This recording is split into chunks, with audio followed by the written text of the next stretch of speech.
क्यों आए हो यहाँ?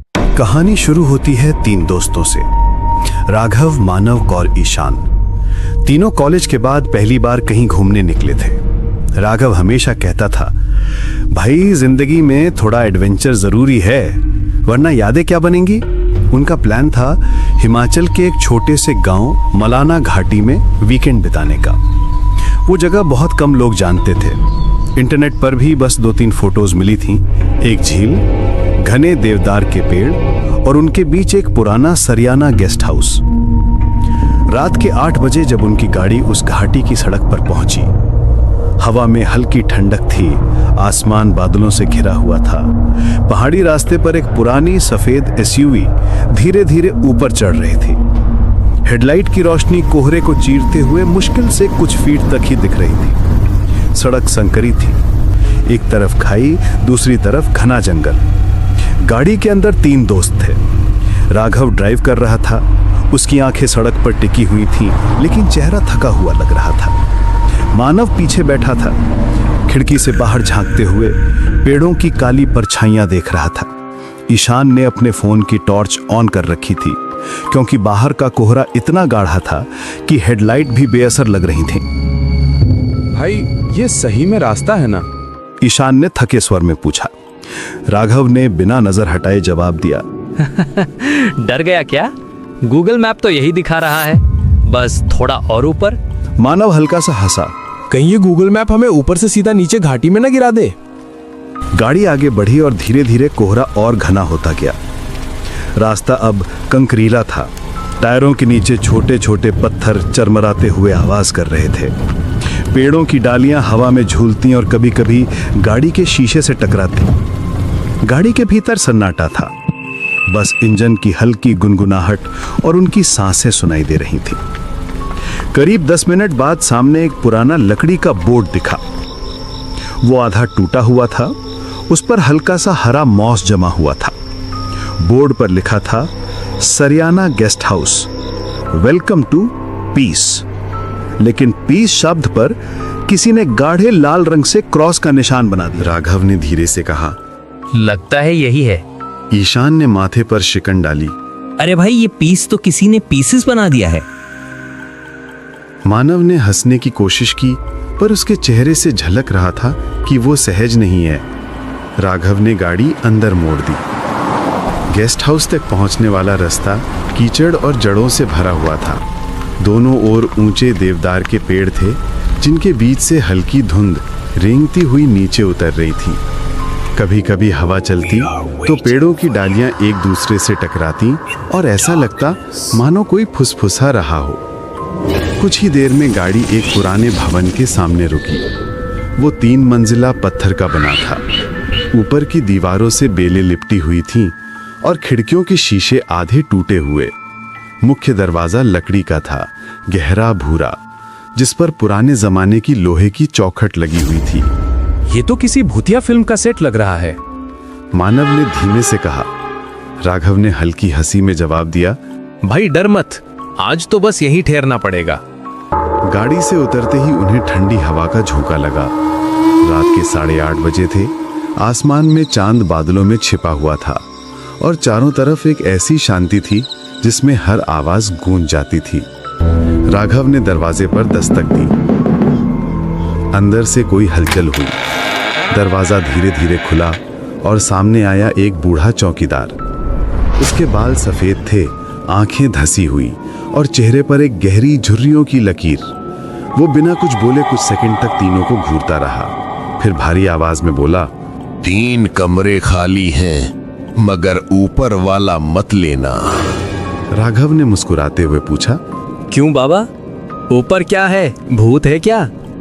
बूढ़ा धीरे से बोला, जो ऊपर गया वो नीचे नहीं आया। एक पल के लिए माहौल ठंडा पड़ गया।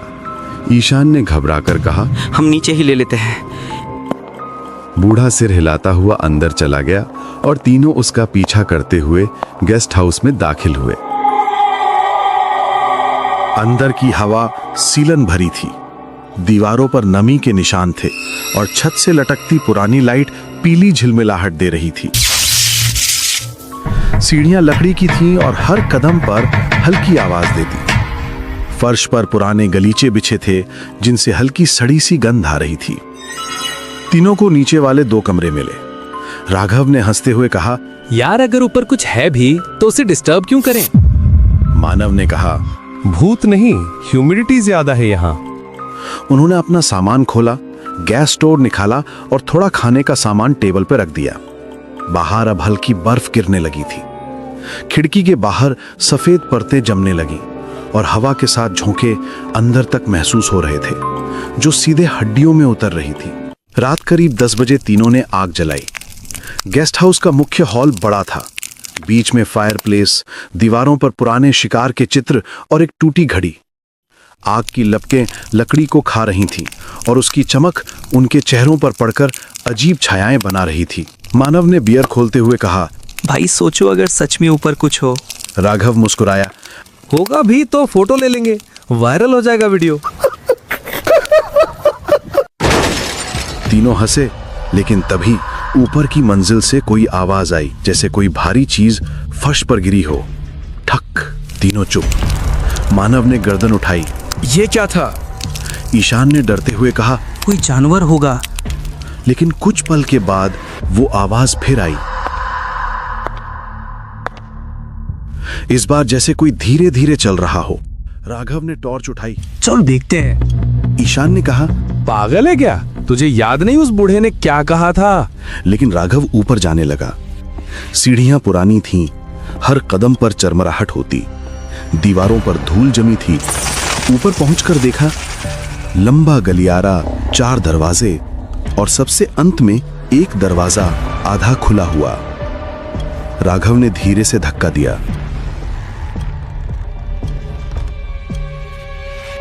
कमरा अंधेरे में डूबा हुआ था। अंदर सिर्फ एक पुरानी लकड़ी की कुर्सी थी जो अपने आप हिल रही थी।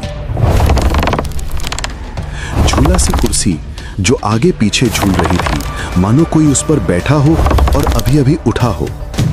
तीनों जड़ हो गए।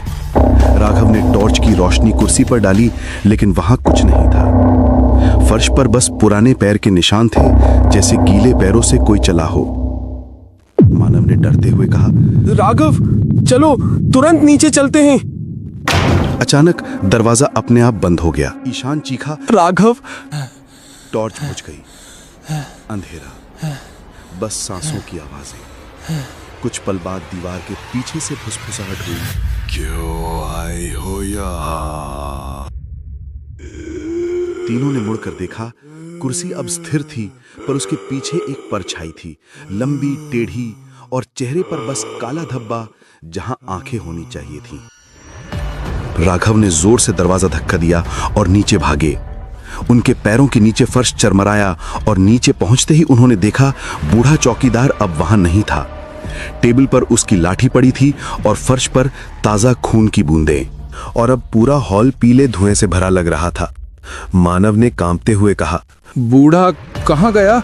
वो अभी यही था। ईशान ने फर्श की तरफ देखा।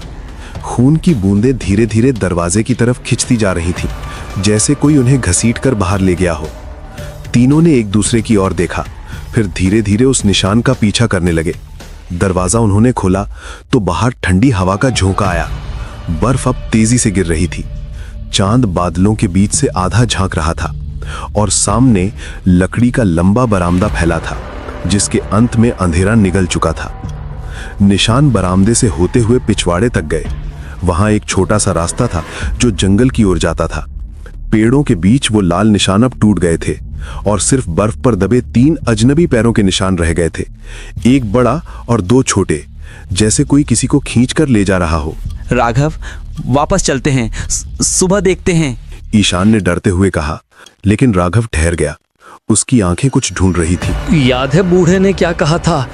ऊपर वाला कमरा मत लेना। उसने धीरे से आगे देखा। शायद जो ऊपर था वही उसे ले गया। तीनों वापस अंदर लौटे, दरवाजा बंद किया और कुर्सियां लगाकर टिकाया। गेस्ट हाउस अब और भी डरावना लग रहा था। हवा दीवारों की दरारों से अंदर आती और सीटी जैसी आवाज करती। तीनों आग के पास बैठ गए। बाहर बर्फ का तूफान बढ़ गया था। मानव ने कांपती आवाज में कहा। अगर यहाँ कोई है तो वो हमें जाने नहीं देगा। ईशान ने आंखें बंद की, तू चुप कर, सुबह तक सब ठीक हो जाएगा। लेकिन तभी ऊपर की मंजिल से फिर वही आवाज आई। इस बार कदमों की नहीं, जैसे कोई जमीन पर कुछ घसीट रहा हो। राघव ने धीरे से कहा, अब की बार अगर ऊपर कुछ है तो हमें पता लगाना ही होगा। ईशान चिल्लाया, क्या पागल हो गया तू? पर राघव ने टॉर्च उठाई, धीरे धीरे सीढ़ियों की ओर बढ़ गया। मानव ने उसका हाथ पकड़ा, भाई अकेला मत जा। तीनों साथ ऊपर गए। ऊपर अंधेरा था, बस टॉर्च की रोशनी दीवारों पर घूम रही थी। हर दीवार पर अजीब से निशान थे। किसी ने नाखूनों से खरोचा था, कुछ जगहों पर पुराने खून के धब्बे थे। कमरा अब भी खुला था, वही झूलती कुर्सी बीच में रखी थी, पर इस बार उसके सामने एक आईना था, धुंधला पुराना, जिसकी सतह पर अंगुलियों के निशान बने राघव हुए थे। पास गया। आईने में उसने खुद को देखा, पर उसके पीछे 3 परछाइयां थीं, एक ईशान और दूसरी मानव की, कोई तीसरा। वो झटके से पीछे मुड़ा, पर वहां कोई नहीं था। ईशान और मानव दरवाजे के पास ही थे। क्या हुआ? मानव ने पूछा। राघव बस घूरता रहा। अभी यहाँ कोई था। अचानक कमरे की लाइट टिमटिमाई। दीवारों पर बनी दरारें फैलने लगी। आईना अपने आप कांपने लगा और फिर उसके बीच से एक हाथ निकला। लंबी उंगलियां, सड़ी त्वचा और उसके नाखूनों के नीचे खून जमा था। तीनों चीख पड़े। राघव ने पीछे हटते हुए टॉर्च फेंक दी, जो फर्श पर गिरकर घूमी और रोशनी सीधी दीवार पर पड़ी। वहां अब बूढ़ा चौकीदार खड़ा था, लेकिन उसका चेहरा मानो जला हुआ था। वो बोला नहीं, बस उंगली से नीचे की ओर इशारा किया, फिर धीरे धीरे पीछे हटता गया और अंधेरे में गायब हो गया। तीनों नीचे भागे, दरवाजा खोलने की कोशिश की, पर वो हिला नहीं। मानव ने पूरी ताकत लगाई, फिर भी बंद। ईशान ने पीछे देखा, सीढ़ियों के ऊपर से कोई उतर रहा था, धीरे धीरे, कदम दर कदम। ईशान चिल्लाया, कौन है वहां? और ऊपर से वही आवाज आई, वो जो तुम तीनों के साथ है। तीनों ने पीछे मुड़कर देखा। वो इंसान नहीं था, वो वही परछाई थी जो आईने में दिखी थी। चेहरा बिना आंखों के और शरीर जैसे धुएं से बना हो। वो उतरते हुए रुक रुक कर झुकता था, जैसे किसी टूटी हड्डी वाला चल रहा हो। राघव ने पास की लकड़ी उठाई, आग में डुबोकर जलाया और सीढ़ियों की ओर फेंक दिया। लपटें उठी, पर वो परछाई लपटों से नहीं चली, बल्कि और नजदीक आ गई। अब वो फर्श के पास थी और उसका चेहरा साफ दिखा। वो बूढ़ा चौकीदार ही था, लेकिन उसकी आंखों से धुआं निकल रहा था। उसने बस एक शब्द कहा, ऊपर मेरी लाश। राघव ने पीछे मुड़कर देखा, सीढ़ियों के बगल में दीवार फटी हुई थी और उस फटी जगह से एक पुरानी रस्सी लटक रही थी, जिसके नीचे एक हड्डियों का ढेर पड़ा था। ईशान ने कांपते हुए कहा, वो ये वही है। कमरे में हवा भारी हो गई। दीवारों पर बने निशान चमकने लगे। हर तस्वीर, हर खिड़की हिलने लगी। बर्फ का तूफान अब अंदर तक आ गया था। तीनों भागे। उसी वक्त गेस्ट हाउस के अंदर से म्यूजिक बजने लगा, एक पुराना रेडियो जिसकी सुई अपने आप घूम रही थी, और आवाज आई, आज फिर कोई आया है, फिर कोई नहीं जाएगा। पीछे दरवाजा खुला। राघव ने देखा कि दरवाजे के पास एक मिट्टी का तेल से भरा हुआ डब्बा था। उसने उस डब्बे को उठाया और कमरे में फेंक दिया। मानव चिल्लाया, जला दो इसे, सब खत्म। राघव ने माचिस निकाला और जलाकर फेंक दिया। आग भड़क उठी, गेस्ट हाउस जलने लगा। तीनों बाहर भागे, लेकिन तभी ईशान अचानक से वहीं पर रुक गया। उसकी आंखें खोखली थीं, चेहरा अजीब सा था। वो बोला, तुम दोनों जाओ, मैं तो यहीं रहता हूं। और वो धीरे धीरे पलटा।